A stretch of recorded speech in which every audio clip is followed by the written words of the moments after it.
Bienvenida o bienvenido a Buscadores de la Verdad. Nos metemos con un material bastante peculiar. Vamos a sumergirnos en un tema, bastante inquietante del caso Kremers-Zifrún. Bienvenidas y bienvenidos a esta exploración.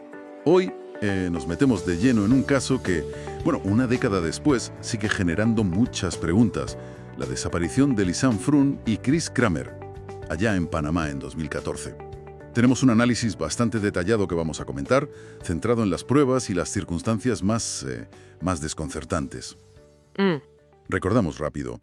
Lisanne, 22 años. Chris, 21. Holandesas. Viajan a Boquete, Panamá, pues para aprender español, hacer voluntariado, lo típico.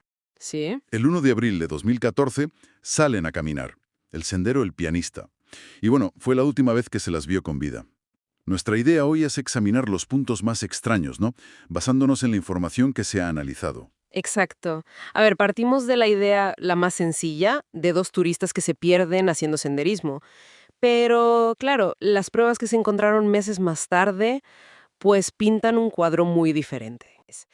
Pero el análisis de las primeras fotos de su cámara, de la tarjeta de memoria, sugiere que salieron bastante antes. Quizás entre las 11 y las 11:30 de la mañana. ¿Y eso qué implica?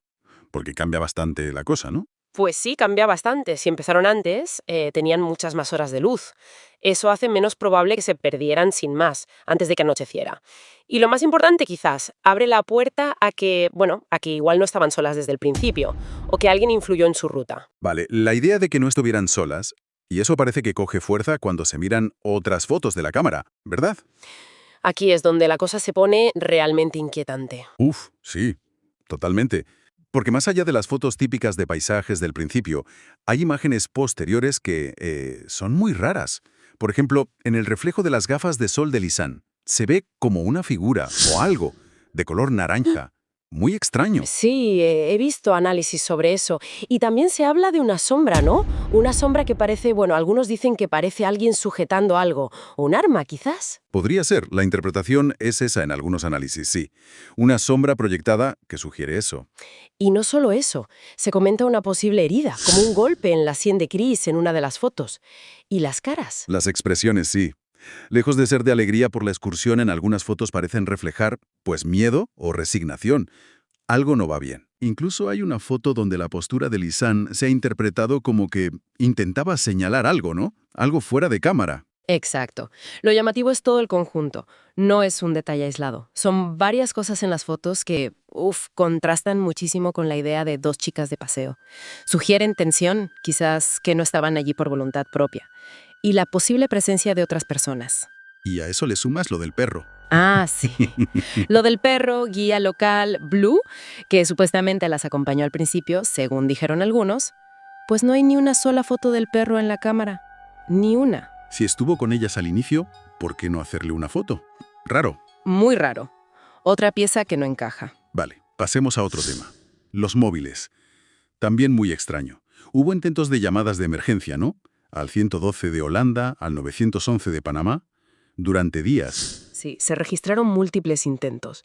Pero los horarios de esas llamadas y cuándo encendían y apagaban los móviles es errático. No parece seguir la lógica de alguien perdido intentando buscar señal y ahorrar batería. O sea, no es el patrón esperado. No del todo.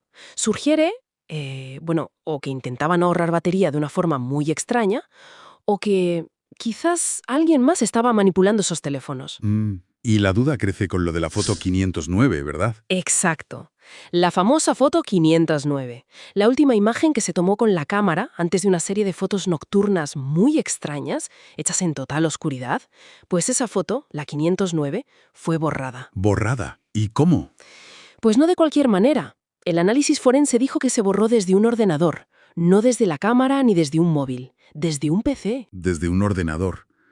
Eso ya implica, que alguien tuvo la tarjeta de memoria en sus manos después y la conectó a un ordenador para borrar justo esa foto.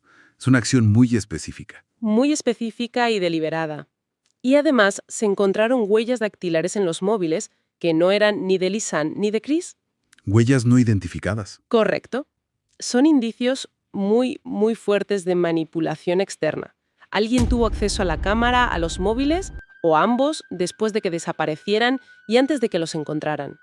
y quiso ocultar algo. Sobre todo esa foto 509. Madre mía. Y ya, para rematar, el hallazgo de los restos. Que también es... Puf. Sí, añade más oscuridad todavía. Meses después se encontraron algunos huesos de las dos y la mochila de Lisanne, río arriba, en el río Culebra. Río arriba. Eso ya es raro de por sí, ¿no? Los cuerpos o restos normalmente van río abajo. Exacto, es contraintuitivo total. Tendrían que haber subido contra la corriente. Además, no se encontraron todos los huesos, solo fragmentos. Y lo más crucial, algunos restos de Chris parece ser que tenían indicios de haber sido tratados químicamente. Se habla de cal o algo parecido. ¿Para qué? Para acelerar la descomposición. Posiblemente, eso aceleraría la descomposición y haría más difícil saber cuándo y cómo murió. Y la mochila apareció casi intacta en la orilla del río, en un sitio donde parece muy difícil que llegara de forma natural después de meses, casi como si alguien la hubiera puesto allí. ¡Qué fuerte! Entonces, si juntamos todo, la hora de inicio temprana, las fotos raras con miedo, y quizás terceros, la manipulación de los móviles, la foto borrada desde un PC, los restos río arriba, tratados químicamente, la mochila colocada. ¿Qué nos dice el análisis al final? Pues el análisis sugiere que la hipótesis del accidente se sostiene muy mal. Hay demasiadas inconsistencias, demasiados signos de que alguien más intervino. La mezcla de indicios, de miedo o coacción antes de morir, junto con la manipulación, después de morir, móviles, fotos, restos, apunta a algo mucho más complejo. Y deliberado. Un secuestro, un asesinato. No se puede afirmar qué ni quién, pero sí refuerza la idea de que hubo terceros implicados y un esfuerzo claro por ocultar la verdad. Es un caso que, demuestra cómo pruebas fragmentadas y manipuladas pueden generar un laberinto de preguntas sin respuestas claras. Un auténtico laberinto, sí. Y nos deja con esa pregunta final, ¿no? Que es bastante inquietante. Si las fotos que sí tenemos ya sugieren tanto miedo, tanta tensión, la posible presencia de otros, ¿qué demonios había en esa foto 509? Exacto. ¿Qué imagen tan comprometedora sería para que alguien se tomara la molestia tan específica de borrarla con un ordenador? No borrar toda la tarjeta, no destruirla. Borrar esa foto. Ahí queda esa pregunta, ¿sí? Flotando en el aire. Tenemos aquí un análisis bastante detallado. Exactamente. Vamos a desgranar un poco los puntos clave de este análisis, que lo que hace es cuestionar la versión oficial, la del accidente, ¿no? Se fija mucho en detalles, sobre todo de las fotos, pues sugieren que las chicas no iban solas y que igual pasó algo, algo peor. Ya, entiendo. Vale. ¿Y qué más detalles de las fotos les llaman la atención? ¿Qué más ven? Pues señalan varias cosas. Hay un reflejo en las gafas de sol de Lisanne, Sí. donde interpretan como objeto naranja. Y especulan, ¿no? Si podría ser una mochila, ropa de alguien. Incluso le dan vueltas a si eran los colores de Holanda o el equipo de Hungría. Curioso. Y luego fíjate una sombra que sale entre las dos chicas en otra foto. Una sombra. Sí, me parece el brazo derecho de una tercera persona sujetando lo que parece un arma, quizá un revólver. Un arma. Ostras. Pero lo conectan con otras cosas. Por ejemplo, dicen que las sonrisas en algunas fotos parecen forzadas. Se basan en estudios de microexpresiones, ¿sabes? Ya, esas expresiones mínimas que a veces delatan. Eso es. Aunque, aplicarlo a fotos fijas siempre es complicado. Y también señalan como un posible golpe un moratón en la sien de Chris, que se ve en varias fotos. Vale. Y todo junto, para esta fuente, pues pinta un cuadro de que las estaban obligando, de coacción. Vaya. O sea que buscan mensajes ocultos hasta en cómo ponían el cuerpo y todo. Sí. Interpretan la inclinación de Lisanne, la posición de los pulgares, dicen que podrían ser señales. Hay una foto de Chris sacando la lengua con los ojos cerrados, que también le dan vueltas.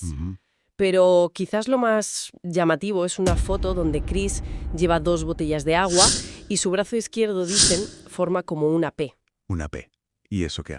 Pues el análisis lo conecta directamente con Piki, el apodo de Osman Valenzuela. ¿Quién es? Un chico de allí que resulta que fue fotografiado días antes con otro hombre, José Murgas, y 2 chicas que, dicen que se parecen a Lisanne y Chris, en un río cercano. O sea que conectan una posible letra en una foto con un apodo de alguien que estuvo cerca.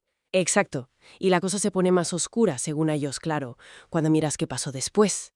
Piki Osman Valenzuela murió ahogado solo 3 días después de desaparecer las chicas. Vaya. José Murgas murió atropellado un año más tarde.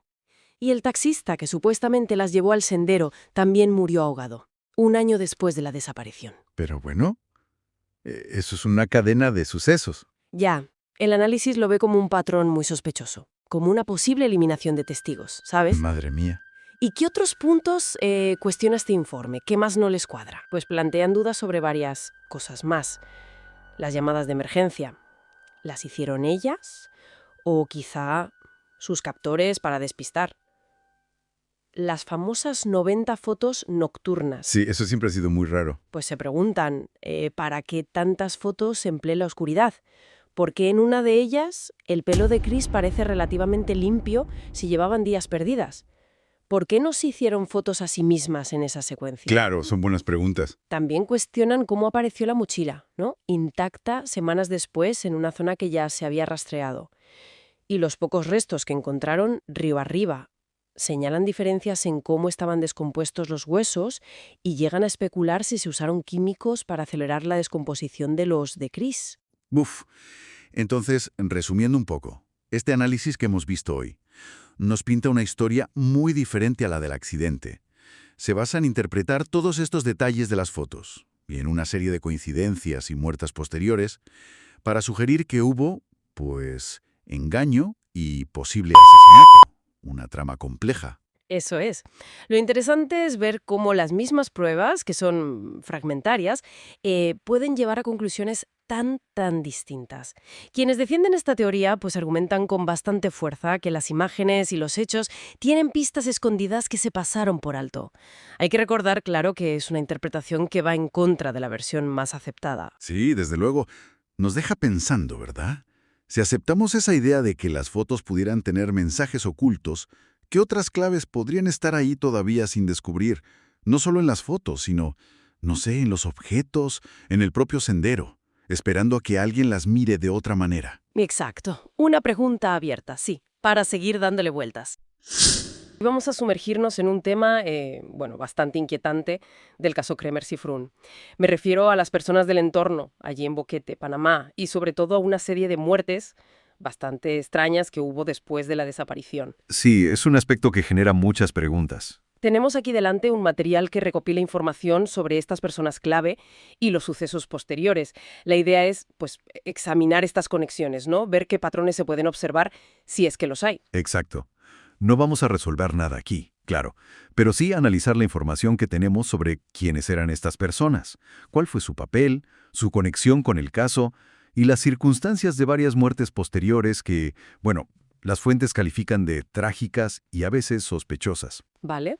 Podríamos empezar por quienes encontraron las primeras pistas importantes. ¿Te parece? Perfecto. Vamos a ello. La primera persona clave es Irma Mirando, una mujer de la comunidad Ngobe, de allí. Ella encontró la mochila azul La famosa mochila azul, sí. en Alto Romero. Eso es. Con la cámara, los móviles, los sujetadores, todo eso. El pasaporte de Chris, la botella de agua. Su esposo, por cierto, es Luis Atencio. Y esto nos lleva a Feliciano González, que era un guía turístico bastante conocido en Boquete. Las fuentes que manejamos lo señalan como uno de los últimos que vio a Chris y Lisanne. Cierto, y fue él quien notificó la desaparición. Sí, y meses más tarde encontró restos óseos río abajo, en el Culebra. Es interesante lo que comentan las fuentes, que criticó a SINAPROC, ¿no? El Sistema Nacional de Protección Civil. Dijo que no actuaron bien, o lo bastante rápido, y mencionó lo de los buitres en la zona. Un detalle. Curioso. También se habla de sus hijos, Henry y Chani. Sobre Henry, el material recoge rumores, verdad, algo sobre un posible encuentro con las chicas o que tenía cierto interés en extranjeras. Pero son rumores, sin pruebas. Claro, rumores. Pero aquí es donde la cosa se empieza a complicar, ¿no? Con las muertes que ocurrieron después. Sí, exacto. Ahí es donde esto se pone oscuro. Efectivamente. El material empieza a dibujar un patrón que califica de preocupante. Fíjate, Osman Valenzuela, alias Piki. Piki, sí. Desapareció solo 3 días después que las chicas. ¿3 días? Y lo encontraron ahogado en el río Chiriquisito. Se sabía que las conocía, y según confirmó la fiscal Piti años más tarde, colaboró con SINAPROC en la búsqueda. Y el material menciona algo más, ¿no? Rumores sobre... Sí, sobre la posible falta de agua en sus pulmones. Un detalle que, claro, alimenta las sospechas que se recogen. Vaya tela. Y no es el único caso, por lo que veo. No, no. Un año después, en 2015, José Manuel Murgas, que había trabajado con Osman, Ajá. muere en lo que describen como un accidente de coche con fuga. O sea, el coche se dio a la fuga. ¿Y este Murgas estaba conectado con Henry González, el hijo del guía? Sí, Henry lo llamó hermano del alma en Facebook. Poco después, en abril de 2015, otro amigo de Henry. ¿Otro más? Sí, Jorge Rivera Miranda. Lo encuentran ahogado también, y en circunstancias que describen como extrañas, en aguas muy poco profundas. Madre mía. Ahogamientos, accidentes. Y si miras el cuadro general, según estos documentos, el patrón continúa. Leonardo Arturo González Mastino. El taxista. El que las llevó al inicio del sendero el pianista. Ese mismo, hallado ahogado en el río Estí en marzo de 2015, justo antes de que cerraran la investigación oficial. Uf. ¿Y había más gente conectada a él? Pues mencionan a un tal César Castillo, un instructor de escalada que vio el cuerpo de Leonardo y que, según parece, dijo que creía que lo habían asesinado. ¿Y qué pasó con él? Años después se informó de la muerte de un César Castillo cerca de Ciudad de Panamá, pero las fuentes no confirman si era la misma persona. Es confuso. Es que el material menciona a muchísima gente relacionada de una u otra forma. Está Eileen Wiczek, la subgerente alemana del hotel que trabajaba para Feliciano. Ayudó a dar la voz de alarma y se fue a Alemania rápido. Sí, y la familia Sabrozón, los del restaurante, Su hijo Edwin Aguirre. que tuvo una bronca online con un Heriberto González y luego, ¡pum!, desapareció de las redes. Exacto. Luego, varios guías que buscaron.